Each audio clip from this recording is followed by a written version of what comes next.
আসসালামু আলাইকুম প্রিয় খামারি বন্ধুরা, আমি আজকে একজন গরু ব্যবসায়ী এবং সুন্দর একটা গরু আপনাদেরকে দেখাবো। তার সম্পর্কে কিছু কথা বলবো। অবশ্যই ভিডিওটি ধৈর্য ধারণ করে দেখবেন। আগে তার পরিচয় সহ ভিডিওটা দেখি, চলুন।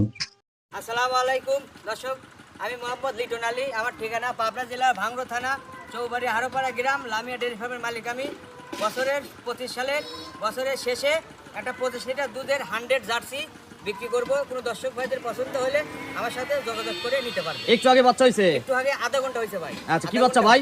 ষাঁড় বাচ্চা। আচ্ছা, 25টা গ্যারান্টি দেওয়া যাবে? 25টা গ্যারান্টি 100, আর 4টা বান, আর এত সুন্দর কলার গিটাপ হয়েছে, দর্শক ভাইরা দেখলেই বুঝতে পারবে। 25 লিটার দুধের গাভীটি নিতে হলে স্ক্রিনে দেওয়া নম্বরে যোগাযোগ করতে হবে।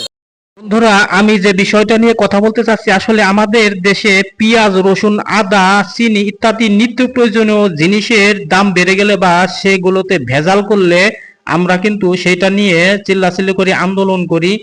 এমনকি ভোক্তা অধিকার এসে তাদেরকে পানিশমেন্ট করে খাদ্যে ভেজাল করলে সেই ব্যবসাটা কিন্তু বন্ধ করে দেয়।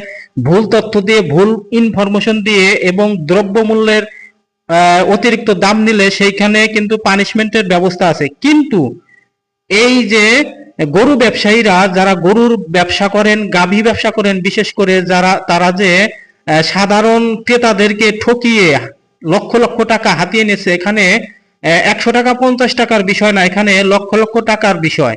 একটা গরুর গাভীর যে ইনফরমেশন তারা দিচ্ছে, গাভীর দুধ হবে 13 লিটার, তারা বলে 30 লিটার।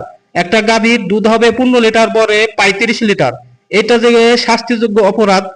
এদেরকে যদি আইনের আওতায় আনা যেত, এদেরকে যদি পানিশমেন্ট দেওয়া যেত ভুল ইনফরমেশন দিয়ে গাভী বিক্রি করার জন্য, তাহলে কিন্তু আমাদের দেশ থেকে এই যে অসাধু যে গাভী ব্যবসায়ী আছে, তারা কিন্তু এইরকম করতে পারতো না, এই অন্যায়গুলো করতে পারতো না। এই ভিডিওটি করার উদ্দেশ্য এই যে পেঁয়াজ, রসুন, আদার মূল্য আছে, কিন্তু এইগুলো ভেজাল করলে তার শাস্তি আছে। কিন্তু গরু যারা বিক্রি করে মিথ্যা ইনফরমেশন দিয়ে, তাদেরকে কোনো শাস্তির আওতায় আনা হয় না। এর কারণে কিন্তু এরা ব্যবসা করে যাচ্ছে, তাদের কোনো লাইসেন্স নেই। তারা যত্রতত্র গরু কিনে এনে গ্রাহকদের ঠকিয়ে টাকা হাতিয়ে নিচ্ছে।